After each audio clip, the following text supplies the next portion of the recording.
Hi, I'm Sung Kim, the United States Ambassador to Indonesia. As our Muslim friends in Indonesia begin a period of fasting and prayer at the start of Ramadan, I would like to convey my warmest wishes to all those observing this month.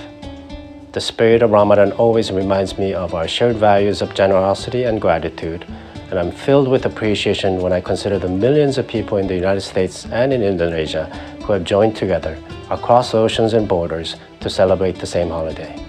From Indonesian exchange students gathered in New York City, breaking fasts and praying together, to various iftars with the international community in Jakarta, this holy month is a reason to bring people together in the spirit of hope and positivity for the future.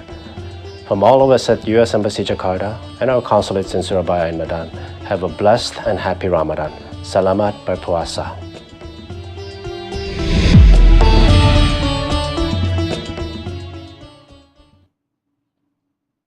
Good afternoon, everyone, and welcome to At America.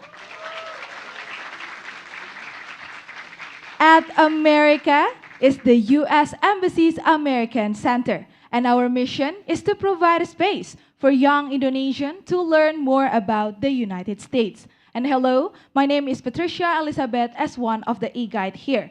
I want to welcome our audience today from UPN Veteran Jakarta. Thank you. How are you, everyone?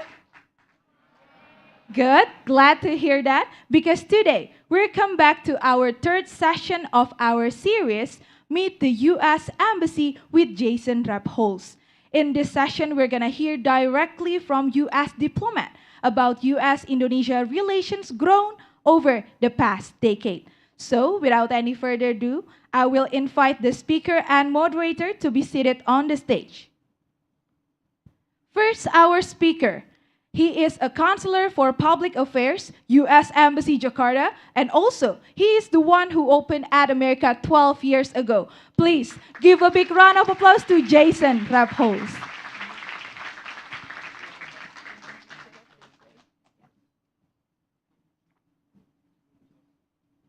And also our amazing moderator. She is Assistant Cultural Attaché, U.S. Embassy Jakarta. Give a big applause to Mary Trisha.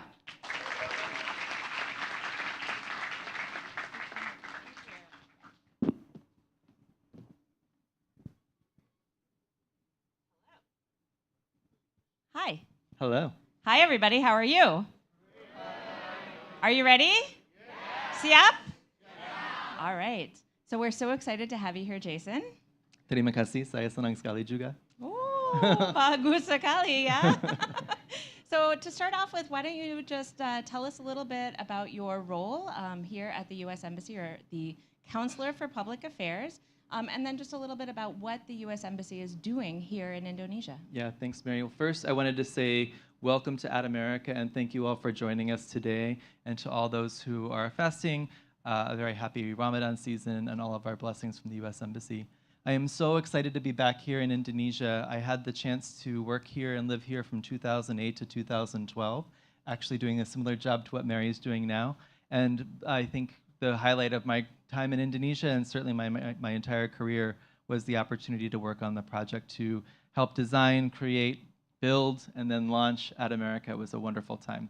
So I'm back here in Indonesia, and I have an opportunity to manage our public diplomacy section.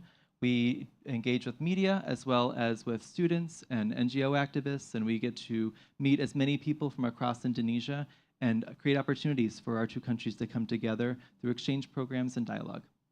That's amazing. Can you talk a little bit about, so we have a document that's called our mission strategy, our inter-country goals, right? That kind of define the work that we're doing here in Indonesia, our priority areas for Indonesia. Can you talk a little bit about what those priority areas are and how public affairs fits into those? Sure. So we do have a lot of opportunities to work together between our two countries. Indonesia and the United States have a lot of shared values and common goals. We actually both were countries that came out of an occupied situation. We fought hard for our democracy, and we're the second and third largest democracies in the world. So we have a lot of opportunities to work together. Some of the areas where we work together are on economics. We We have a very vibrant trade relationship between our two countries, and we can do so much more to keep growing that, and we can talk about how we've done that over the past few years. We also work together to promote educational exchange. There are quite a few Americans who come here to Indonesia every year, but there's even more Indonesians who have the chance to go to the United States. We're very proud of that, but we could do even more. There's so many opportunities. We hope to see many more Indonesian students work in the United States to study or to do research, and we hope that more universities in our country and in Indonesia can work together to create new partnerships. We also work on security issues. This is a very important issue for us. It's kind of, I don't know, maybe one of the more serious ones, but we work together in a variety of security issues, whether it's countering violent extremism or terrorism, or promoting safety and security throughout the region. We've worked together on a lot of major big issues that have come of late, like COVID-19. The United States and Indonesia worked together very, very diligently to help stop the spread of COVID-19. I'm so glad to not be wearing a mask. It took so long to get to be able to say that, but I'm excited that we seem to be able to work together to get past the COVID-19 pandemic. And we also have worked together very diligently on climate change and other issues that are facing the world. We've also worked together to promote democracy. You know, as the second and third largest democracies in the world, the United States and Indonesia have a really important role to play to show people the values that we have, whether it's the freedom of religion and expression, the freedom to gather, the freedom to express yourself. Those are very important values that, as democracies, we need to promote around the world, and we work together on those issues as well. Yeah, we do have a lot in common, Indonesia and the United States, in terms of our shared values, in terms of our very diverse populations. And one of the things that I always find fascinating is the similarity of our mottos. So you've been studying Indonesian for a while, so I'm sure you know, what is the motto of Indonesia? Benika ung... Oh, no. Oh, no. Tell me again. Okay, can you guys help? Help me. Bhinneka Tunggal Ika. Ika. Saya harus belajar lagi. Saya seperti saya gagal, maaf ya. So, sorry, we didn't tell you that an Indonesian quiz would be part of today's presentation. It was not a part of what you guys told me when you said, come on over to Ad America. They didn't say you'd be on quiz show. Okay, well, it doesn't matter because we all know what it means, right? That's right. So, unity in... Diversity. Unity and diversity, right. And what about the U.S. motto? First, I'm going to ask the audience. Does anyone know? Do you know what the motto of the United States is? Any guesses? Who will be the first brave person to raise their hand? Or just shout it out. Anyone? I'll give you a hint. It's not "In God We Trust." But that is on our money. It's on our money. Yeah, so on the dollar bill or other money, it does say "In God We Trust," which is, yeah, you could call that a motto. It's also not in English. Okay, go ahead. Okay. I think "E pluribus unum." Yes. Yeah, is this correct? Yes, that is Okay, 100% well correct. Done. And well in Latin. done. Very well done. So it's Latin, and do you know what that means? Yeah, so it's "E pluribus unum," as you said, so it's has the same concept of unity and diversity. It's one made of many. Yeah. So a lot of similarities Very between similar. our countries. And we're working together, the U.S. mission and the government of Indonesia, to kind of solidify those priority areas and find our common spaces all the time. I'm curious, and I think you're probably curious too. So we're working on economy, security, people-to-people ties, climate change. But what are the topics that are most of interest to you? You're international relations students, correct? Yes. All right. Well, we have, I think, a little quiz for you. Yes. If you're ready. Don't worry, this won't be on like a grade or anything. Yeah, and your answers will not be shown on the screen like with your name on it, so don't worry about that. So we're going to use Mentimeter, please. The audience, prepare your gadget and open www.menti.com. It is similar to Kahoot if you ever use it, but you can type www.menti.com and then you can enter the code 78932120 or just scan the barcode over here. I think that's the easier option, isn't it? Just scan the barcode. Yes. Yeah. And click thumbs up if you're already in our homepage. We have 50 students. Awesome. We're waiting more. Does anyone need technical assistance? Don't ask me because I'm not good at that. Please just raise your hand and our team will help you if you have any difficulties. Again, you can open www.menti.com with any browser. So I'm curious, the key priority areas that you talked about, economy, security, people-to-people ties, were those the same priority areas 10 years ago? No, they weren't, but the theme was the same, which Yeah. is that working together as two major democracies, what can we do both in the region but also for the world? And Yeah. so we were focused on some of the same things like education, but at that time we weren't as actively talking about climate change. I think that everyone now seems to be talking about that every day. You see it on the news. Right. So at that time we were talking a lot about preserving biodiversity in Indonesia's waters and also in the amazing rainforests of Indonesia, but we weren't talking as directly about climate change. Yeah, okay. I think everyone already joined, so we can start our Menti Matter. All right, choose the issue that is most important to you. We have 10 different topics. You can choose what is the most interesting topic. Ooh, human rights for everyone.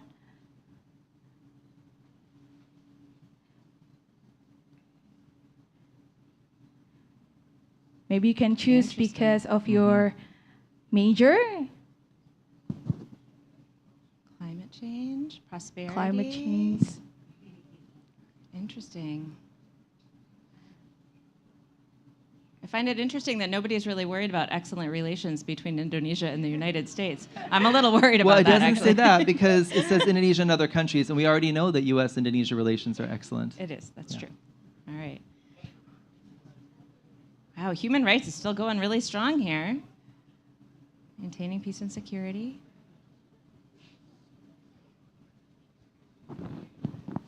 Still waiting around 40 people to answer. Oh. What is the most important topic for you?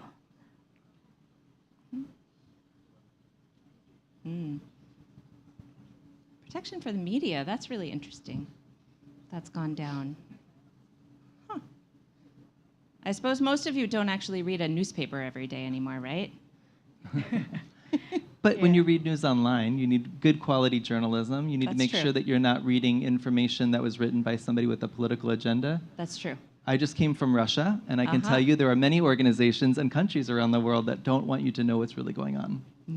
Did you do a lot of work in Russia to fight disinformation We did, online? as hard as we could, because a lot of times the Russian government would deliberately put out information that was false about the United States, or they would tell half the story and not the whole story. And so we spent a lot of our time trying to explain what was really going on versus what people were being told. And unfortunately, Russia's done a lot to restrict access to information for common people. So it's illegal now in Russia to talk about the war that they've declared on Ukraine and that they're propagating for over a year. Wow. It's illegal. You get arrested if you talk about it publicly.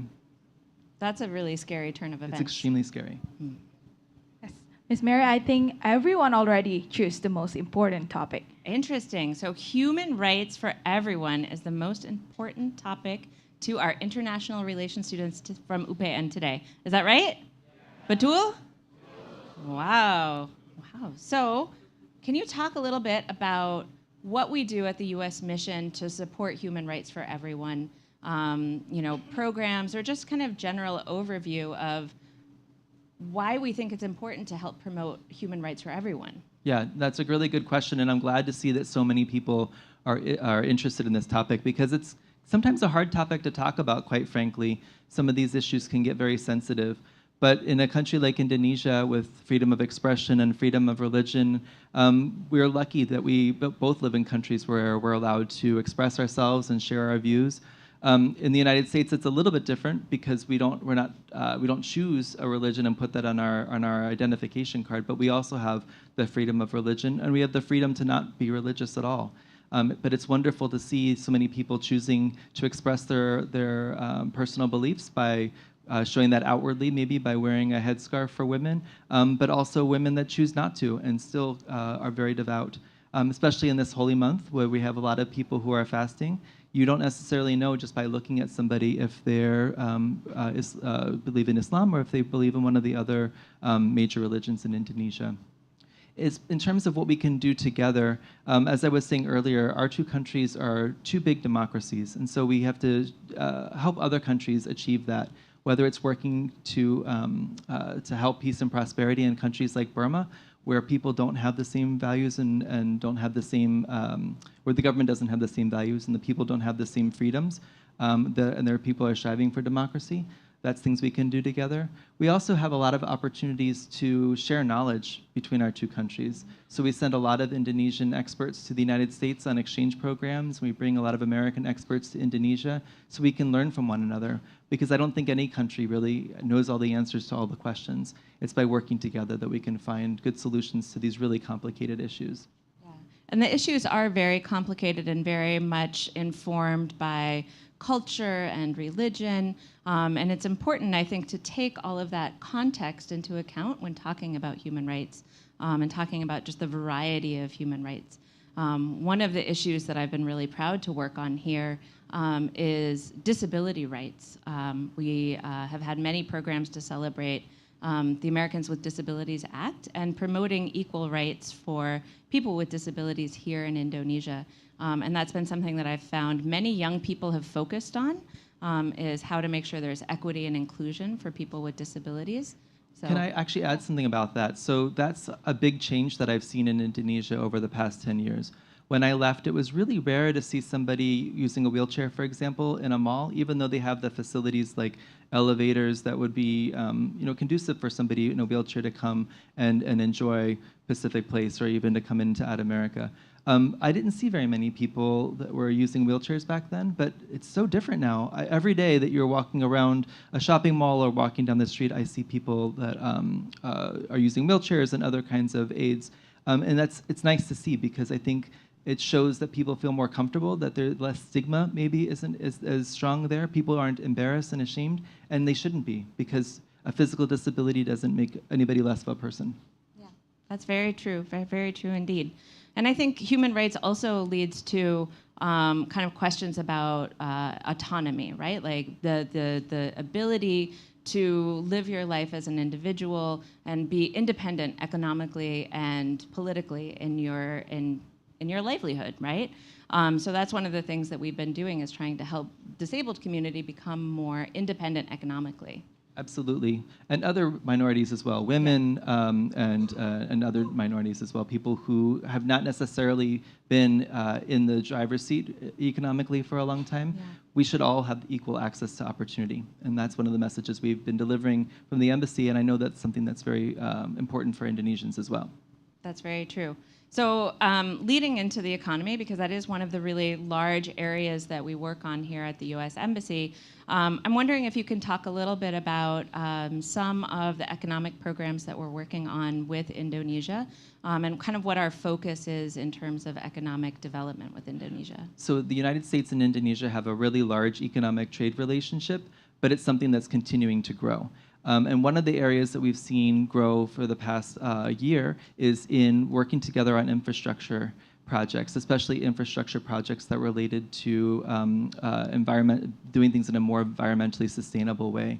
So when President Biden came to Indonesia to participate in the G20 Leaders Summit that your country hosted in Bali in November, our two presidents signed an agreement to expand our cooperation. So there's a couple of different programs with very complicated acronyms like the Partnership for Global Infrastructure and Investment, PGII, and there's the JETP, the Just Energy Transition Partnership. But all you really need to know is our two countries are working together in an environmentally sustainable way to help grow our economies and grow our trade relationship and help promote greener ways of doing business, whether it's greener sources of energy or a more environmentally sustainable way to bring goods to market.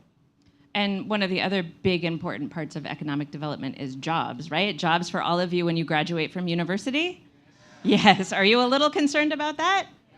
Oh, yes, I'm sure you are. I was concerned about that when I was in university, too. We have a little quiz about kind of the relationship with our economic ties with job creation. Do you want to go with the quiz? Yes, okay, Menti. Okay, so please stand by your gadget again. Go to www.menti.com and then enter the code 48208891. Or again, use the QR code for the easiest way. All right, we're still waiting. Did you start your career in international relations right out of college, or did you do something different No, first? I had like the worst job out of college. I did. So I had to do human resources, which I was not super passionate about, I have to say. It was a little bit dry, a little bit dull for me. But I got to meet really interesting people, and that was probably the best part of my job. So I was still working for the U.S. government at the time, and I was working on human resources, and I wasn't really happy, and I was like, maybe I should go to grad school, maybe I should pursue a master's degree, and I thought about pursuing a master's degree in international relations. And at the same time, I took our entrance exam. We have a written exam and then a day-long interview process to become a diplomat. And so I took my written exam, and I passed it, which I was sort of surprised about. I didn't expect it. And then a couple of weeks later, I took my day-long interview and passed it, and I never had to go to grad school. I got this amazing opportunity, right? Yeah, I was 23. Joining the State Department and becoming a diplomat is a great way to avoid graduate school. Yes, I never intend to go to grad school. But that doesn't mean that it's a bad choice. Everyone that wants to go to grad school, you should. Okay, we're ready for our mentee. Let's start. Okay, trade between the United States and Indonesia supports job creation. How much did trade between the United States and Indonesia grow in 2021? Is it 5%, 15%, or 30%?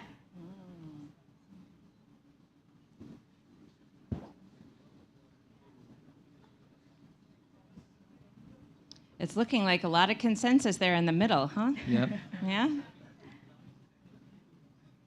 It's a safe choice. Always choose B on a quiz, right? It's a good choice. Well, I mean, maybe it's not the right choice in this state, but it is usually a good way to go.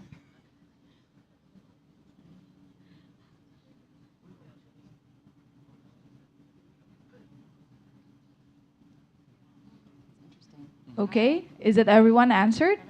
Okay, we're gonna see the answer for it. The answer is C.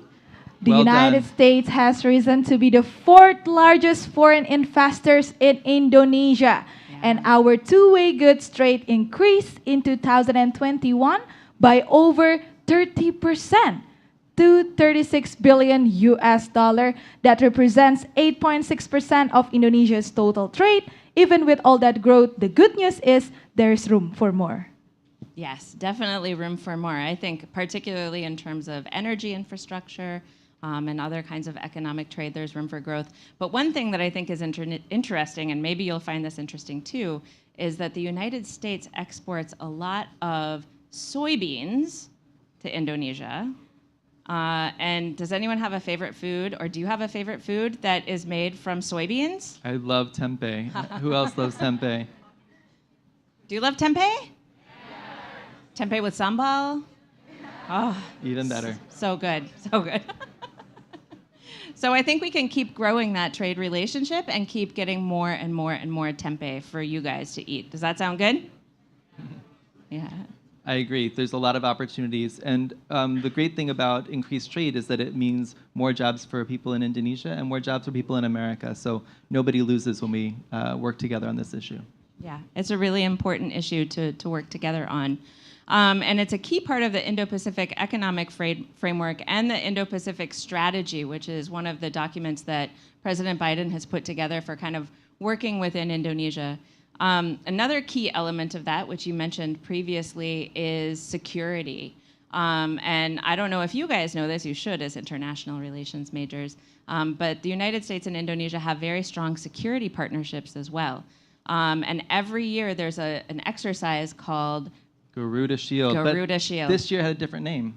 Does anyone know what the name was this year? Super Garuda Shield, which sounds like an action figure. Yes. But it wasn't. It was an amazing opportunity for countries from all over the world to work together and try to combat common issues when it comes to security. And Indonesia did an excellent job hosting this year's Super Garuda Shield. Yeah.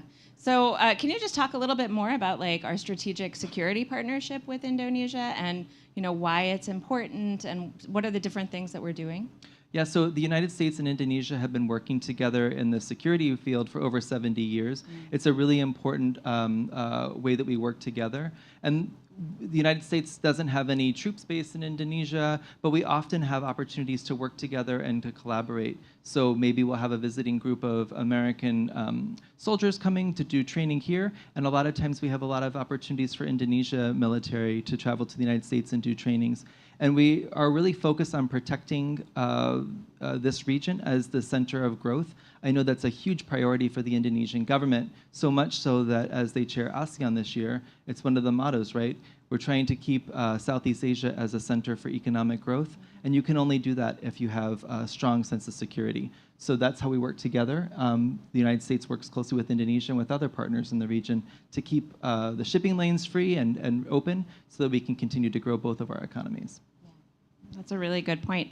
And I find it interesting every year that we also do a lot of educational exchange on security issues. So every year there's exchanges of military personnel back and forth between the United States and Indonesia so that we can learn better from one another. That is, and we've also tried to find other ways that we can help with capacity building issues.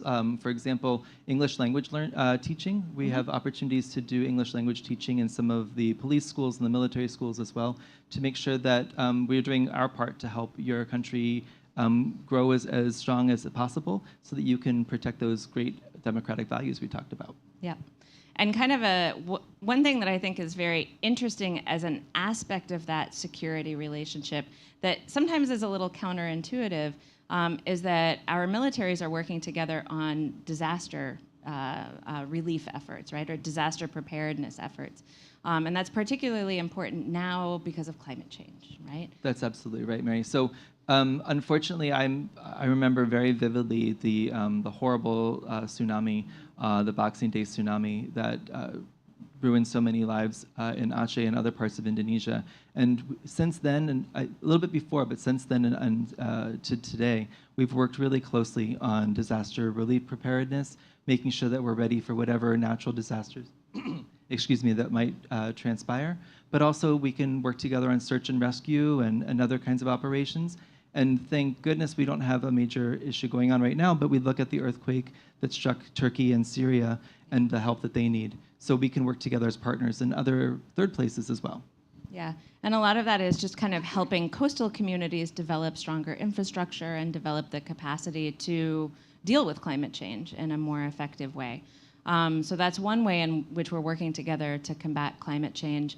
Can you talk about some of the other ways in which we're exploring kind of cooperation on the environment and protection for the environment here?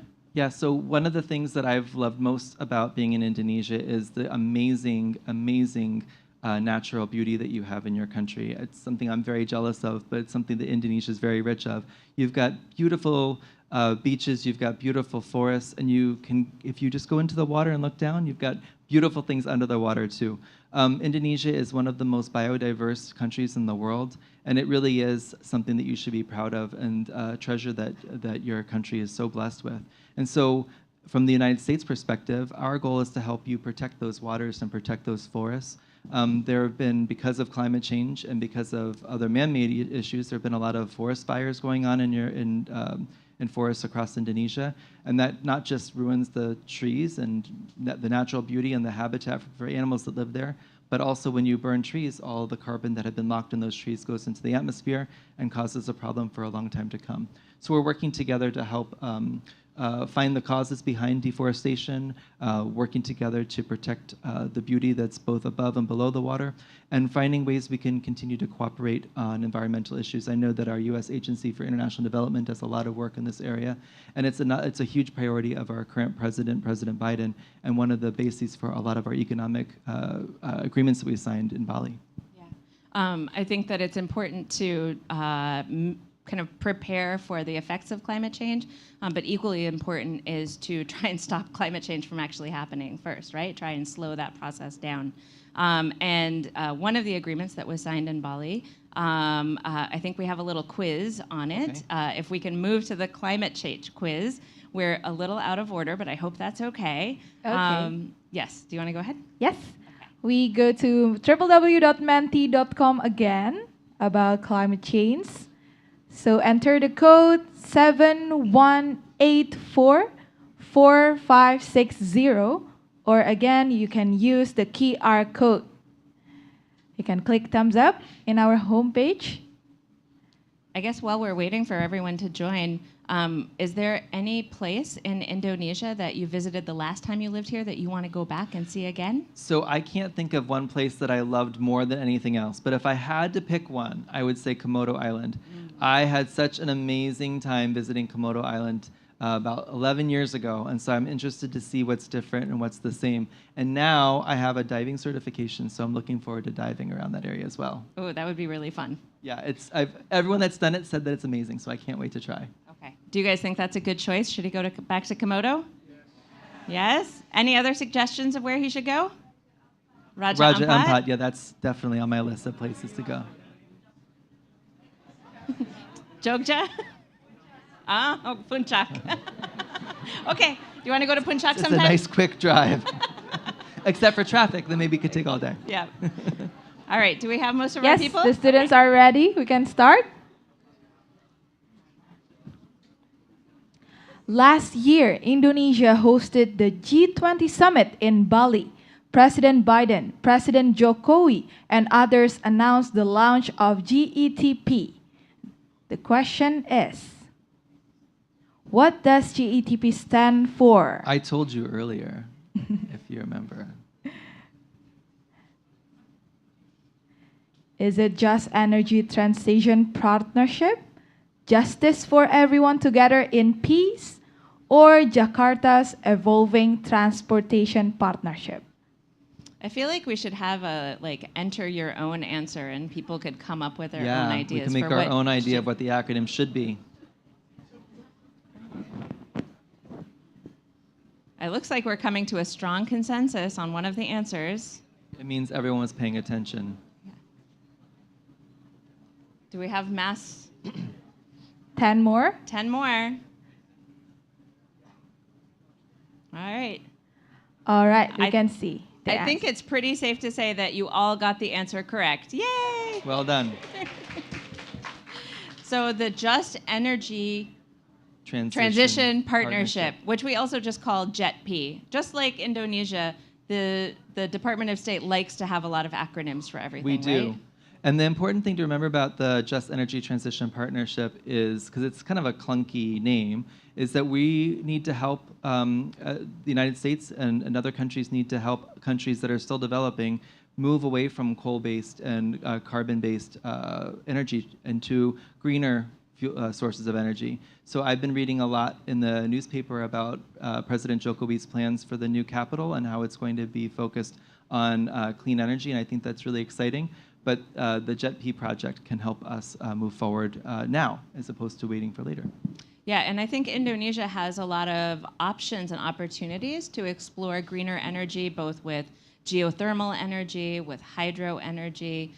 There's a lot of exciting opportunities here. It's just the building the capacity and the infrastructure to be able to implement those projects. Yeah, so the transition from one energy source to another can be expensive. But what I like to think about is all the good that's going to come out of it once we have the new sources of energy online. As a small example, my family and I put solar panels on our house in Washington, D.C., and it was a little bit of money up front. We had to pay a lot of money up front, but we paid almost nothing for our energy costs at home now because we're able to generate, well, we don't generate the power. The sun generates the power for us. And that's in a place like Washington that doesn't have as much sunshine as a place like Jakarta. Yeah, I think the opportunities are endless, right, for Indonesians to be able to implement solar energy or other sources of energy. And JETP has $20 billion in financing behind it to help Indonesia meet those goals. We should also mention that JETP is a partnership of many countries, not just the United States and Indonesia, but a lot of countries working together. not just in Indonesia, but in other countries around the world as well. So I want to transition to, because we're talking about Bali and we're talking about President Biden and President Jokowi, to the G20. So first, congratulations to Indonesia for a very, very successful G20 event. What you don't maybe know about Mr. Jason Rebholz is he had a very, very special job last year for the U.S. Embassy. He was our G20 coordinator for the whole mission to the United States. Yeah, it's not that exciting. No, it was a lot of fun actually. I had a chance to stay in Bali for several weeks, so that was great. But I was working a lot, so that wasn't so great. I think I had one afternoon that I spent at the pool. That was it. Can you talk a little bit though about what it was like to work on such a huge project for Indonesia, and kind of what it's like to work on multinational projects like that as opposed to bilateral projects? Sure. So I have to say the organization and the complexity that Indonesia worked on for a project like G20 was incredible. And it wasn't just one meeting in November. It was a series of meetings throughout the entire year.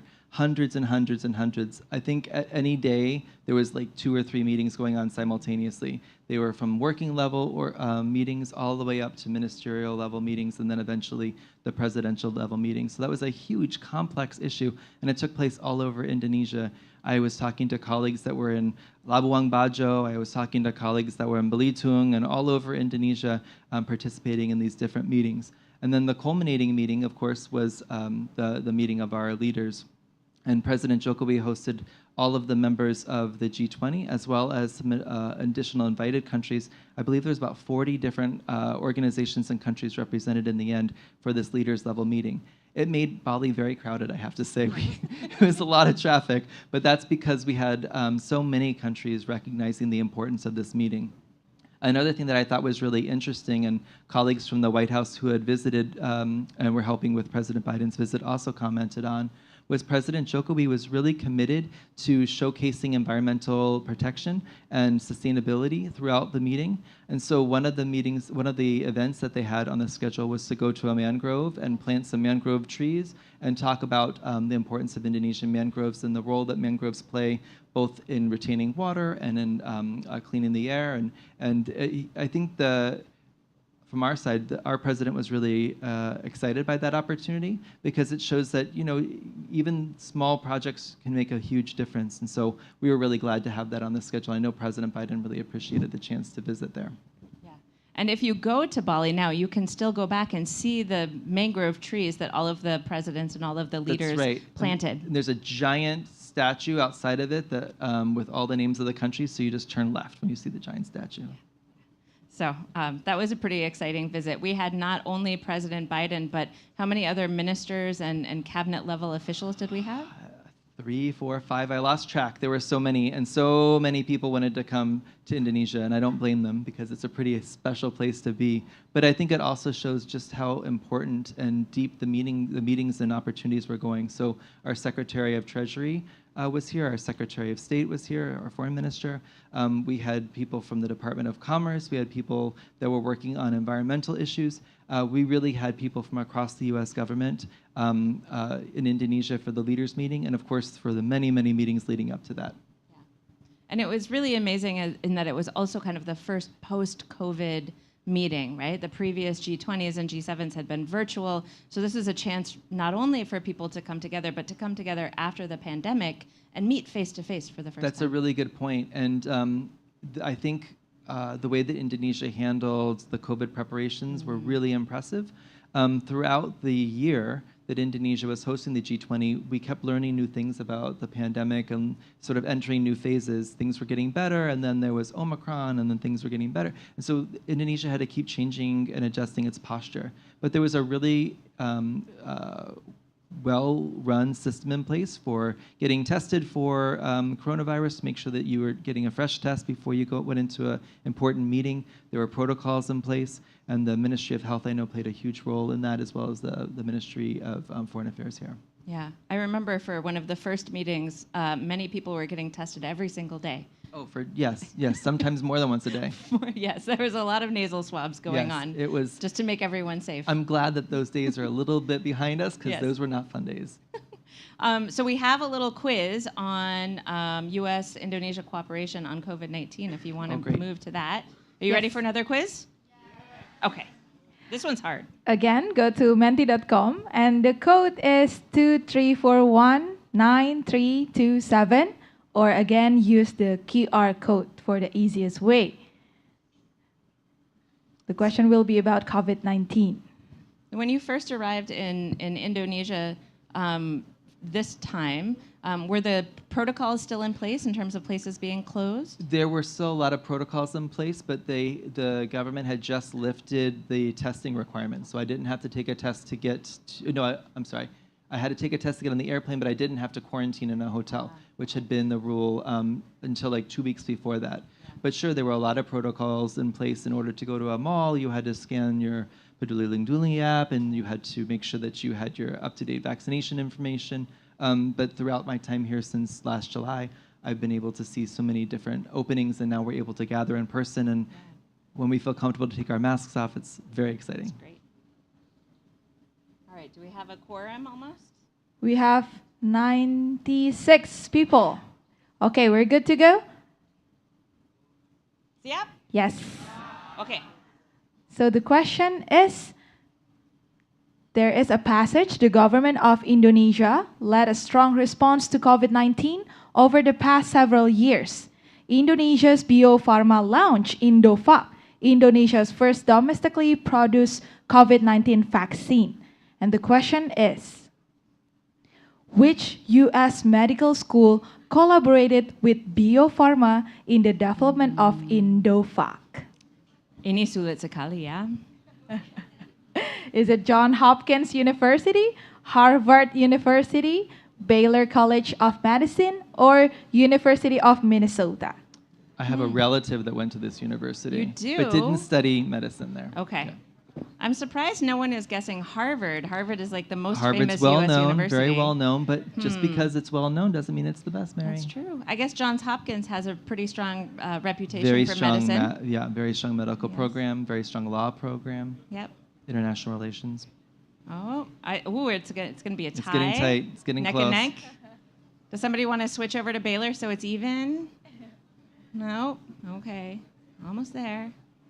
Interesting. Yeah. Let's see the answer. All right. You ready? All right. Congratulations to the half of you that got it right. The other half of you, very good guess. So it was great that the U.S. universities could cooperate with the government of Indonesia in order to make a vaccine that could be safe for everyone. I know that there are many, many university partnerships with Indonesia, and that education relationship is very, very strong. I happen to know that because that's my portfolio, right? At the embassy, I work on education.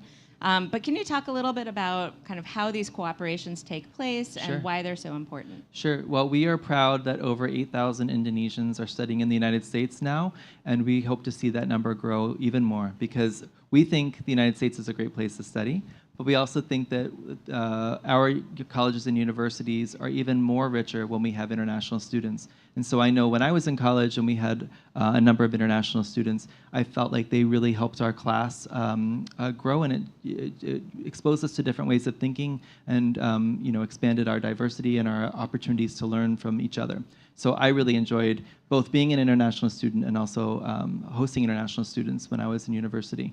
But I think at the core of your question, Mary, universities naturally want to make the world a better place. I think that's really the whole point of education. You learn and you study in order to make the world a better place, right? So you take the knowledge that you're gaining and you go out to the world and do something good with it. So when our universities, both Indonesian and American, can work together on special projects or activities, whether it's creating a vaccine or developing a core curriculum item, or even just something as easy as presenting the same class material, I think that we really grow by enriching each other and enriching ourselves with viewpoints that are a little bit outside of what we would get in our normal classroom.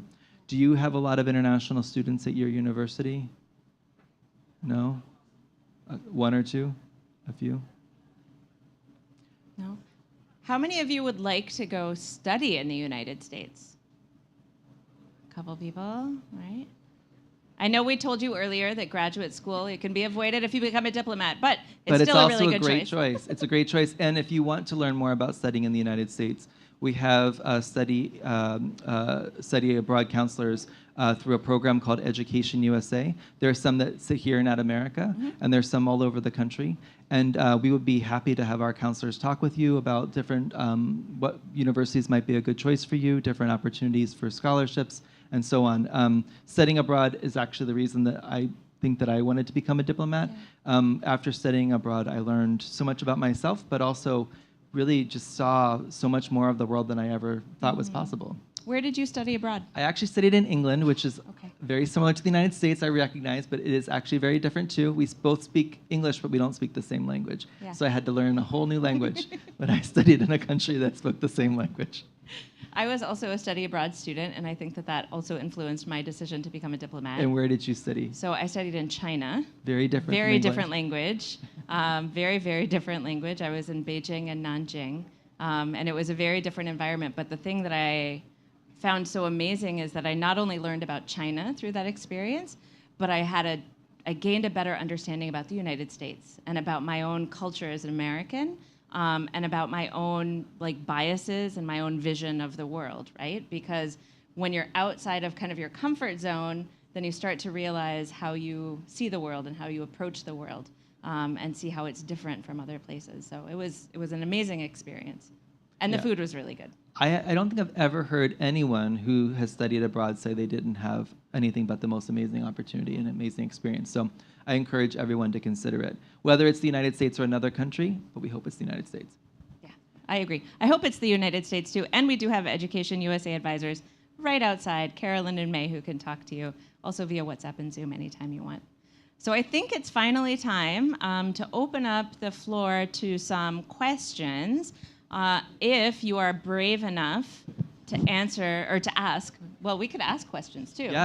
Yeah, we could ask We questions. could ask questions. So how about this? If you're not able to ask questions, then we're going to start asking questions.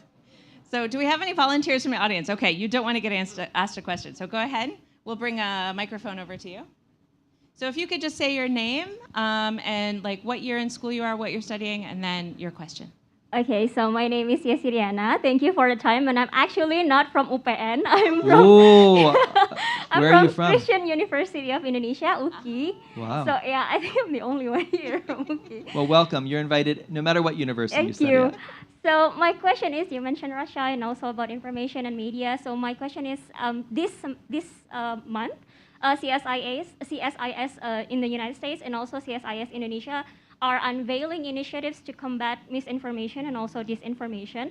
So my question is there any such initiatives from the United States Embassy here in Jakarta, so maybe focusing in Indonesia, ASEAN, or Timor-Leste, in doing the same thing? And I think mentioning also the recent document leak from the Pentagon, which believed to be altered. Is there such initiatives from the U.S. Embassy? Thank you.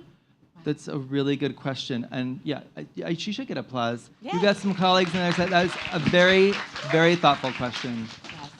So I will have to ask my friend Mary if there's anything specific in terms of programs taking place in Indonesia, because I'm not familiar with any myself. But I do think it's really important to talk about misinformation and disinformation, because it's really hard to know where your information is coming from online, especially now more than ever.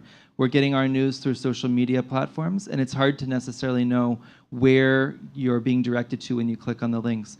And governments and people who want you to believe things that may or may not be true, governments like Russia and other countries, as well as non-state actors, are making it very difficult for you to see where your information is coming from. And so that puts a lot of burden on news organizations too, because perhaps they're going to cite something that they saw online in their news articles. And so that makes journalism harder. So I know we work really closely with Indonesian journalists on journalist training and in-depth reporting analysis and so on and things like that. But I don't know of any specific programs beyond those that are focused on misinformation, disinformation this year. So we're actually in the process of developing some programs on kind of countering disinformation and media literacy as they relate to elections, both in the United States context and in the Indonesian context. We both have some elections coming up, and I think there's a lot of desire from either state actors or non-state actors to inject disinformation into the public sphere ahead of those. So we're going to be developing some programs related to that. In the past, we've done quite a few kind of media literacy training particularly for high school students, but even now I think for middle school students and younger generations, it's important for them to get the tools to learn how to detect things that are fake online. And it is getting very, very hard. I mean, you have the deep fake videos, right, that sometimes it's hard to tell, is that really President Obama talking about, you know, I don't know what the latest one was, talking about. I don't know about the deep fake videos, but I have a really interesting example. So Okay. I heard on a podcast talking about misinformation and disinformation. And there was a school teacher, elementary school teacher, and she had her class research tree octopuses.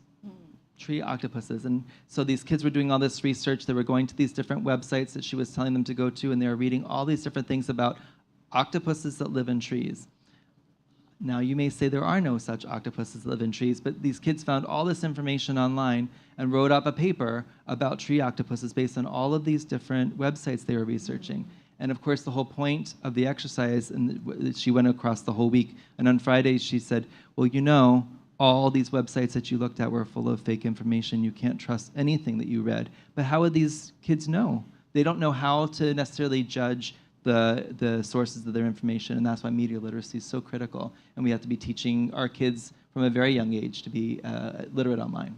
Yeah, just to be like very smart consumers of news, but also developing critical thinking capacity, right? So being able to look at an item of news and think, does that actually make sense? Like, would that be true?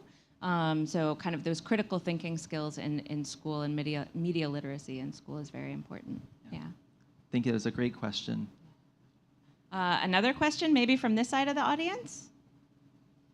This gentleman threw his hand up really fast, Mary. Oh, he did. Yeah, that really is fast. definitely a strong. All right, well, wait, you guys. We'll get to you next. Don't worry. You're not off the hook. All right, go ahead, sir.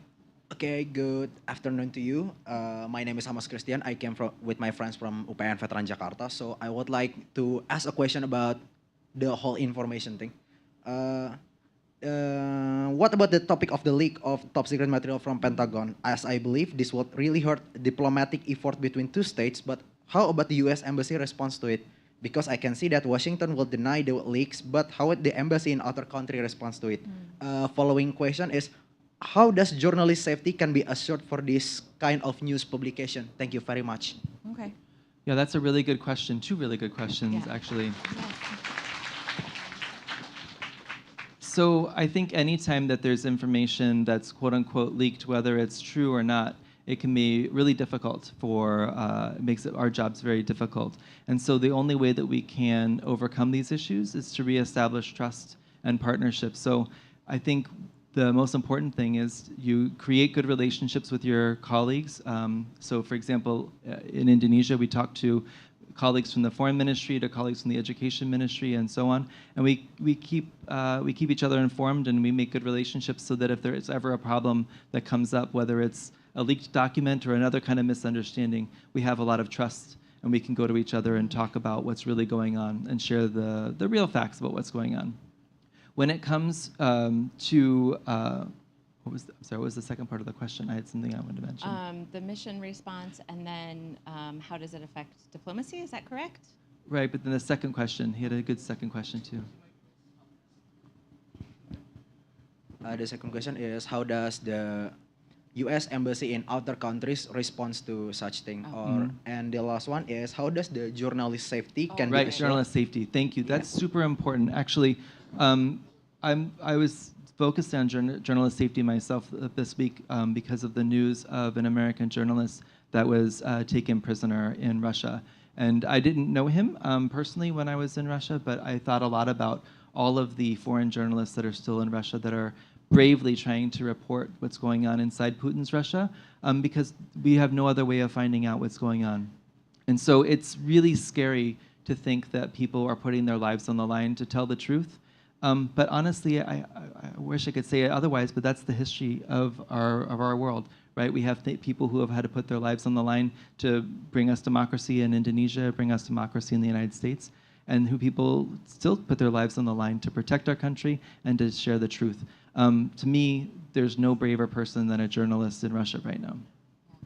And we're doing a lot of capacity building with journalists here in Indonesia through exchange programs, through grants where we had a professor of journalism last year come to Indonesia to work with journalists on kind of how to do ethical and safe investigative reporting. So there's a lot that we're doing here as an embassy to try and support journalists, to give them the skills to be able to work, and also just the connections with the international community. Do you feel like journalists are at threat in Indonesia?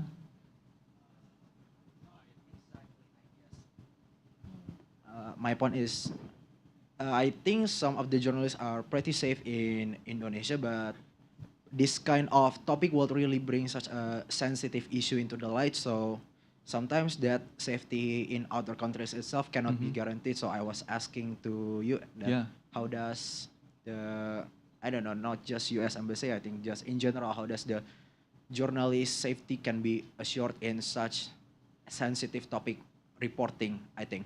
Yeah, you're right. And there's a lot of sensitive topics that we're learning about through media and things that come out through the media that we didn't know about before, whether it's corruption or different kinds of scandals. I think we rely on our press and our media in a free country like Indonesia or the United States. We really rely on our media to find out what's really going on and to help us become informed citizens. I agree with you. It's a really important issue.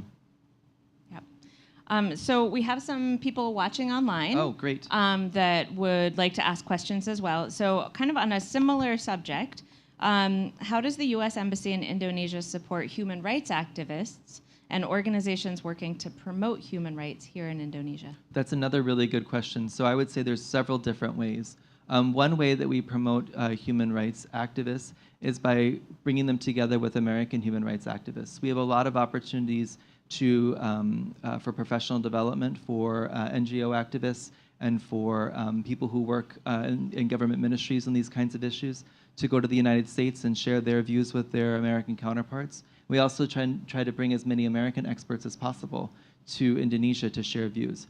I think one of maybe the only good thing that came out of the pandemic is that we all now have access to online meetings in a way that we didn't before.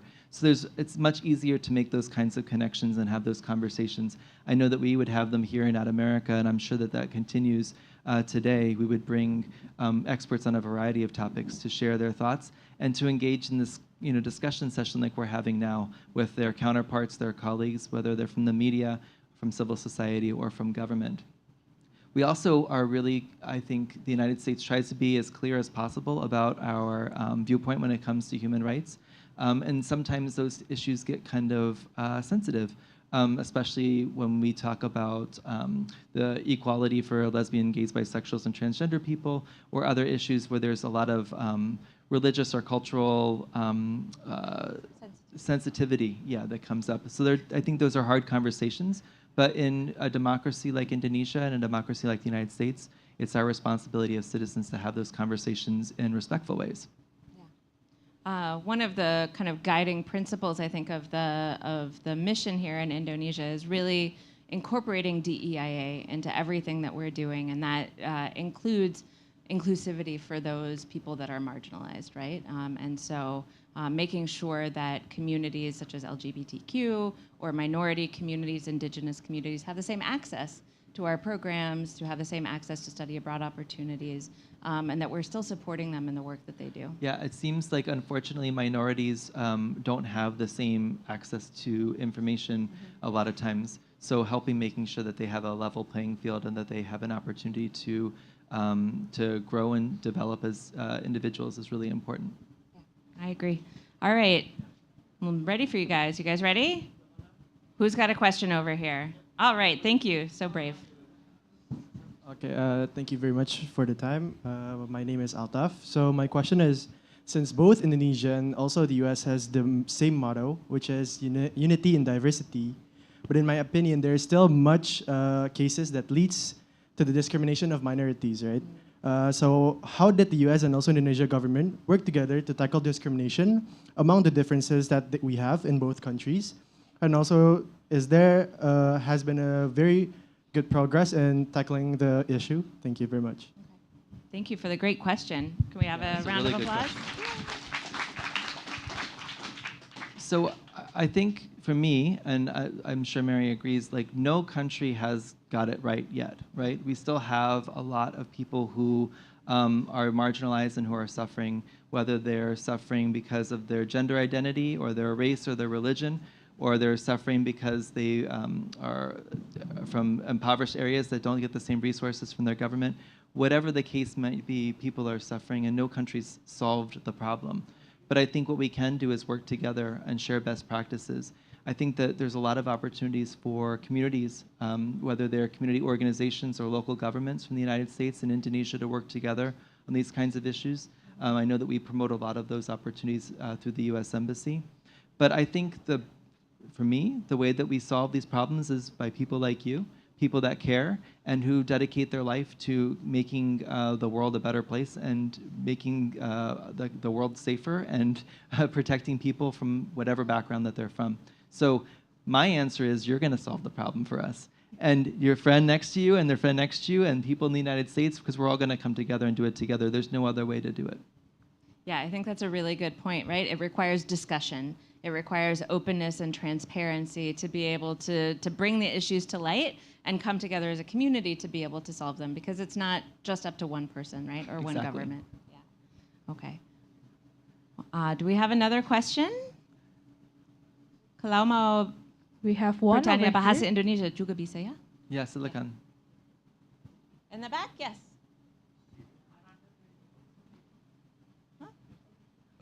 My name is Toyo. Hello. Said I'm very often to attend to the coffee chat program at America here. Wonderful. Well, wonderful. thank you for Thank coming you. to this And then, presentation too.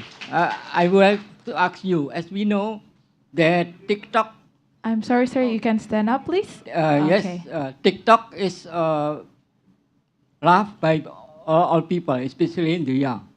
My question is, recently, United States declared it is a threat for United States. But something I don't understand. It's loved by the people. It means that the young people in United States can play TikTok or not at the present. Yeah, Thank you. that's a really good question. It's a hot topic. So I have to confess, Mary, I don't use TikTok. I don't really know what it's like, but I don't know think it's- you're the target audience for TikTok. Yeah, I'm a little sorry. old. I think I'm you're a little old. But I know it's extremely popular in Indonesia among young people especially, and also in the United States and from all over the world. The concerns that as I understand them, are over data privacy and data and being able to protect the data for the users. So for example, when you go on TikTok and you watch a video, all of the videos that you watch and all the things that the ways you engage on TikTok, just like every social media, is captured. The question is what happens to that data? And so the question that I think is on the minds of people in the United States and hopefully people all over the world is, can we trust the company that is collecting that data to use it properly? Now, I'm not an expert in this area, but this is what I understand. The major concern with TikTok is that there's ownership of the company by Chinese nationals, and there's a certain law in China that says that the government can force companies to give over data at any time. And so I think that that's the conversation that's going on right now, is over data privacy and if we can trust TikTok to protect our data or not. I think another concern with TikTok, again, leads back to disinformation, right? And so how is the content on TikTok being moderated?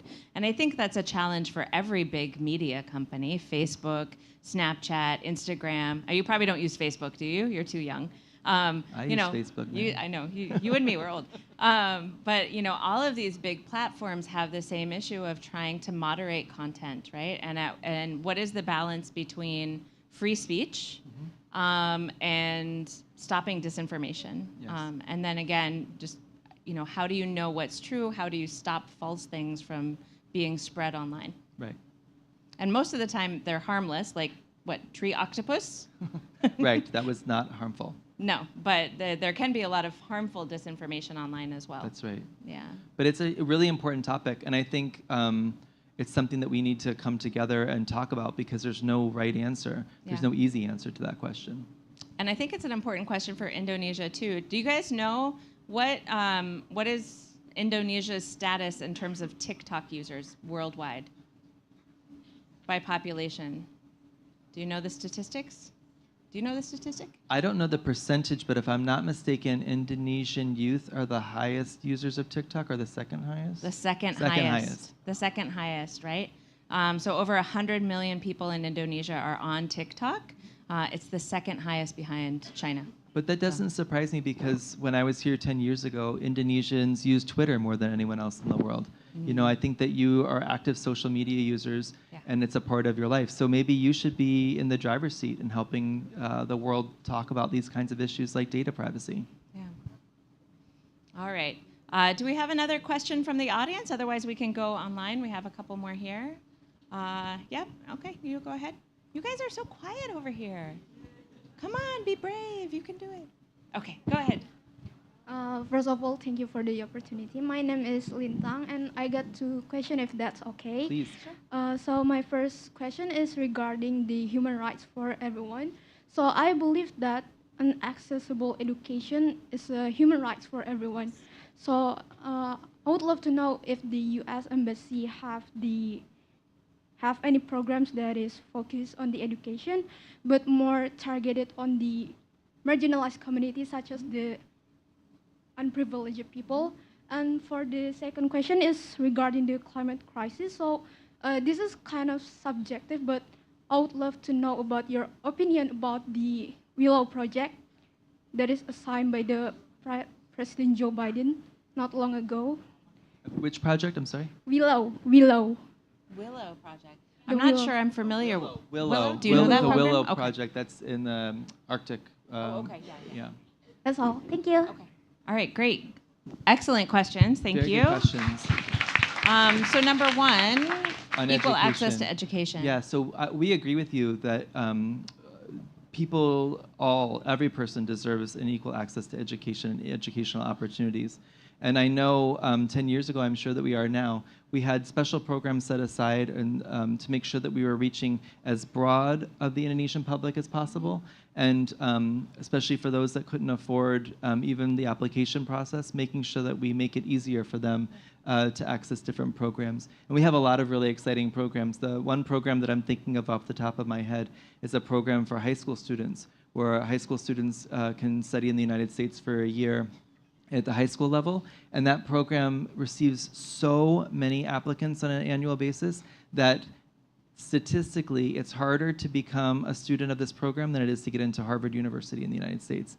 And it's amazing because the kids, the young people that are selected are the brightest and the smartest I've ever met in my life, not just in Indonesia, but anywhere. And so it's great that kids from a variety of backgrounds, whether it's from different communities, different tribal communities, or different economic opportunities, are able to access this program. And that's a huge priority for us, is to make sure those kinds of programs are open to everyone. Yeah, I mean, they're 100% free. Everything is covered by the U.S. government. And we do a lot to make sure that we're recruiting from all across Indonesia, right? So not just, children of elites, children, of parents who went to UI or UGM, right? But for people from all over Indonesia, so that it's really equal and representative. Yeah. And so you were asking, your second question was about the Willow project, oil drilling project in Alaska, right? So we are government officials, so we of course support the president's policies in all shapes and forms, but I do think it's important to recognize that this is a very hot topic in the United States, and there are a lot of people who disagree with the action that the president and the administration have taken in this regard. And what I am proud of is that in my country, when people disagree with things the government's doing, they're able to go and talk about it. They can go out in the streets and hold up signs. They can put on petitions online. They can talk to their neighbors. They can talk to their members of Congress and the legislature and say, we disagree with this and we want somebody to do something about it. And those kinds of actions are very meaningful, and I think it's the only way that we've seen dramatic change in our country is through the actions of the people. Yeah, really good. So I'm going to turn to a question online now. And first, I have to apologize to Ferdian. I think I didn't say that the previous online question was from Ferdian. So this question is from Tammy. And Tammy says, you've mentioned before that one of the main focuses of the U.S.-Indo partnership is the aspect of people-to-people ties. As a developing country, Indonesia is currently facing potential demographic dividend, meaning there will be rapid urbanization and industrialization, which leads to more investment in physical and human infrastructure. Based on your simple calculation and extensive experience in the diplomatic world, how effective do you think it is for Indonesian students or professionals to study abroad in order to increase the quality of the Indonesian workforce? That's a very multifaceted question. Yes. So I would first say that for me, I think studying abroad, living abroad, even traveling abroad really opens your perspective and opens your eyes to things that you aren't ever aware of before. So anyone who has the opportunity to do that should jump at that chance. I know that it's not something that everyone's financially able to do, and not all of us have the financial means to do that. And that's why, as Mary was saying, we work to try to provide those opportunities to as many people in this country as possible. But just because, even if you can't leave the country, that doesn't mean you have to have a very closed worldview. There are now more than ever, especially because of the pandemic, we have the opportunity to come together with people from across the world very easily. When I was part of the project to build Out America, having like digital video conferences was very new. We didn't really have, there was no Zoom back then. We didn't have the same kind of infrastructure that we have today.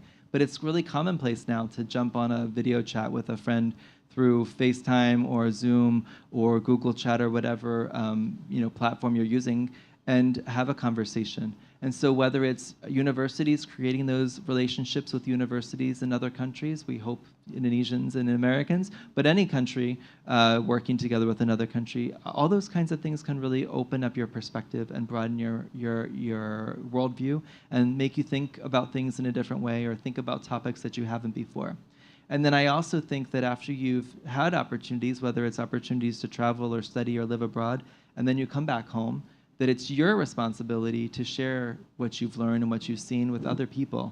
And so, while I don't think 100% of any country could ever study or live abroad, as people who have had that chance, it's our responsibility to share what it is that we learned and what we saw so that our communities can become better, because we are citizens in democracies, and as citizens, it's our responsibility to improve our communities as much as possible.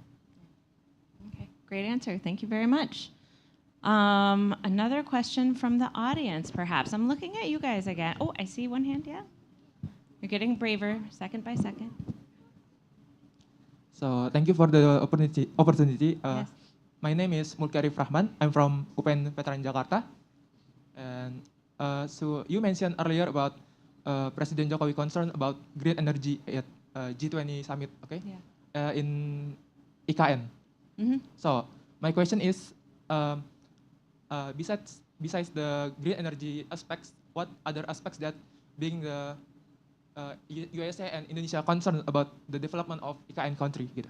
Okay. The development of, I'm sorry? Nusantara. Oh, okay. The new capital, right? Yes. Yeah. Okay. Thank you. Great. All right. Great question.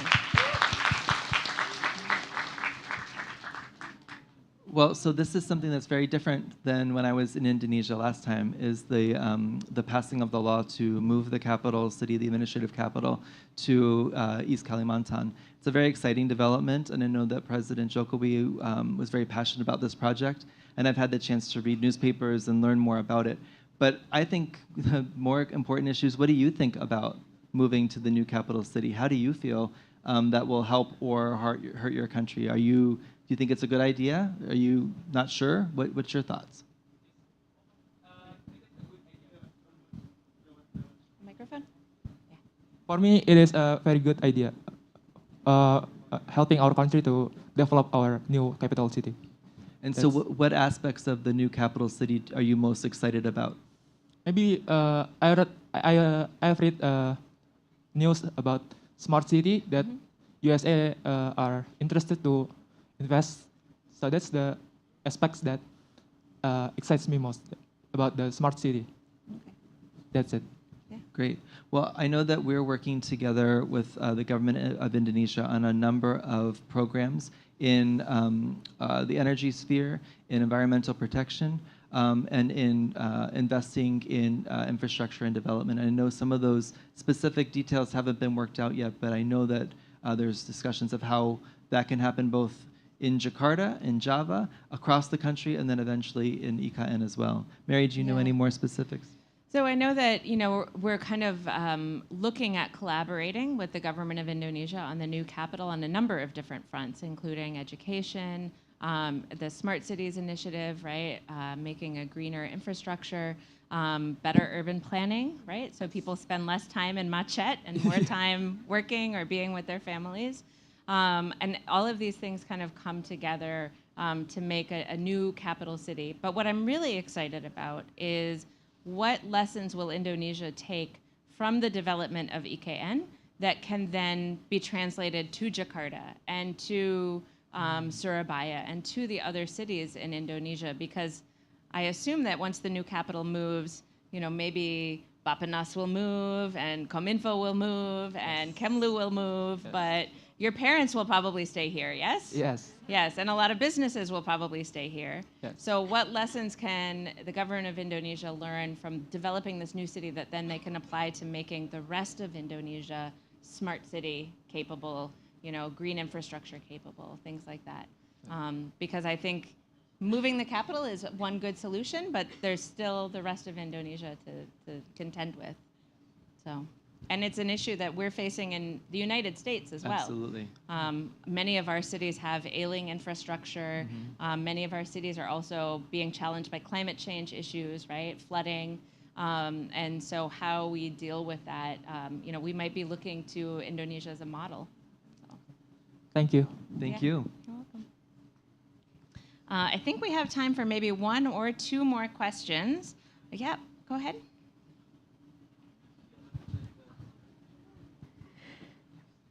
Good evening, and thank you for the opportunity. My name is Ahmad Dipa, and for this, I want to ask about how do you see and how is your opinion about, I don't know, it's kind of some experts said this new polarizations about the China's and Russia relation getting stronger, and is this going to be a effect of the Indonesia and U.S. relationship, because that the BRICS is getting stronger, the new currency is getting stronger, and is this affect on our relationship or not? Thank you. That's a great question. That is a really good question. So from the United States perspective, we don't believe that you need to choose. We don't believe that you have to have China or the United States. We don't believe in making those kind of binary choices, because we think if we're all playing on an equal playing field and we're all competing in the universe of ideas, then everything's fair game. And we don't think that any country, Indonesia or other countries, should have to, quote unquote, choose between the United States and China. But I think the problem that we're seeing is countries like China, especially Russia, are trying to change the rules of the game. And so international relations, and as international relations students, I'm sure you would agree, requires that we all agree on some basic tenets, like not invading our neighbors, for example. Every country should feel secure in its borders, and it's against UN Charter to do the things that Russia's doing in Ukraine right now. And so I think that as leaders, as democracies, and as people of the world, we need to be stepping up and calling out bad behavior when we see it. But that doesn't mean that we need to divide into a polar situation where it's one country versus another or one group against another, because no one does well in those kinds of situations. We can all prosper together. There's a lot of room for cooperation, correct? There's only room for cooperation. Perfect. All right, so you're all international relations students, correct? So I'm curious to hear from you, how many of you would like to become a diplomat or work in international relations, either an NGO or a multinational corporation? Raise your hand if you're interested in pursuing that kind of. Okay, great. So I'm curious from you, Jason, what is your advice to those students who want to go on to practice diplomacy or work in multinational corporations? What's your advice? So I think working in international affairs, whether it's for a government or a not-for-profit, is the most exciting job you can possibly have. You get the opportunity to travel around the world and meet people that you wouldn't necessarily be able to meet. you get opportunities that no one else has. And if you're doing it because you want to change the world and you want to change your country for the better, then you're doing it for the right reasons. If you're doing it to get rich, you're not gonna be very successful, but you'll have a rich experience for sure. So I say go for it. Okay, great. Thank you so much. And time for one last question. If we have one last question, here in the front. Yep. Thank you for the opportunity. My name is Daryl. I am from UPN Jakarta too. My question is quite different with my other friend's question. Good. It is regarding the program that U.S. Embassy have. It is FNSIP, Foreign National Student Program Internships. Yes. Actually, I believe that every single person of us really want to have interns in the U.S. Embassy. And my question is, what is the criteria that really suits U.S. Embassy for interns? Thank you. That is a fantastic question. And this is another new thing that's happened since I left Indonesia. We didn't have this program when I was here before, so I don't actually know the answer to the question. So it is a fantastic program. I had the chance last year to work with an Indonesian intern in our office who helped us with all kinds of work. She made PowerPoint presentations. She set up outreach for us. We did what we call Jabodetabek outreach. So we were doing outreach to Santul and Depok and all over the Jakarta area. And she got to work on all of those projects as well, and she was fantastic. And we just last week hired 2 more interns for this summer to be interns in our section. So as for the criteria, I also don't know the exact specifics of, of what the job announcement is. I know that every year when it's published, the criteria are listed on the U.S. Embassy website, and so you can look there to see if you're qualified. But I can tell you as someone who was interviewing those students, what was I looking for? I was looking for good communication, right? And that didn't necessarily mean 100% perfect English, right? It meant the ability to convey your ideas and to understand, right? So if you make a couple of mistakes in English, that's okay. I try Indonesian all the time. I make mistakes too. But that ability to communicate. We looked for people who had some experience in organizing events, right? Or doing some kind of program events, because that's what we do in public affairs. I know for some of the other sections, they might look for someone with experience in like political organization or school clubs or something like that. But we were kind of looking for someone who's done programs or something like that. We were looking for people who were enthusiastic. I know that that's kind of a silly thing to say, but for people who are really passionate and really interested in working on some kind of project or some kind of proposal with us. And I know that every year we have many, many openings for the for a national FNSIP, right? For a national student intern program. And I would encourage you all to apply and to take a chance and see if you get it, because it is a great opportunity to work in the embassy alongside officers and our locally employed staff and just get a different view on what's diplomacy, what are we doing here in the U.S. mission to Indonesia. So, yes, please apply. Yes, we would look forward to seeing you. Yes. And can I make one more plug? Please. I know this is your show, but have any of you heard of Waisili? Yes? Have you all heard of Waisili? No? Maybe? It's the Young Southeast Asia Leadership Initiative. It was started in 2013 by President Barack Obama. Do you remember him? Yeah. The first Indonesian president of the United States. Anak menteng. According to TikTok, yes. And so he started this program because he really believed that with the demographics of Southeast Asia, that there's such a huge capacity and potential for leadership in Southeast Asia. So he developed the Waisili program, YSEALI. And every year we have a number of different programs for Waisili members. To be a Waisili member, you have to be between 18 and 35. Is that all of you? You have to be an Indonesian citizen or a citizen of an ASEAN country. Is that you? Yeah. Or from Timor-Leste. We also have people from there. And then you also have to be able to speak some English and understand English. That's obvious. They were amazing English today. Yeah. And there's no TOEFL test required or IBT test or Duolingo test. But we offer academic fellowship program where we send you to the United States for 6 weeks to study at a university, to meet with NGOs and community projects, to travel, go snowshoeing sometimes or skiing, and to really get to know life in the United States. We also offer a professional fellowship program for people who are a little bit older to do internships in the United States. We have regional workshops on a variety of different subjects like protecting human rights, like protecting press freedom, all of the subjects that we've talked about today. And then we also have a grant program where you can get up to $15,000 US to work on a community project here in Indonesia.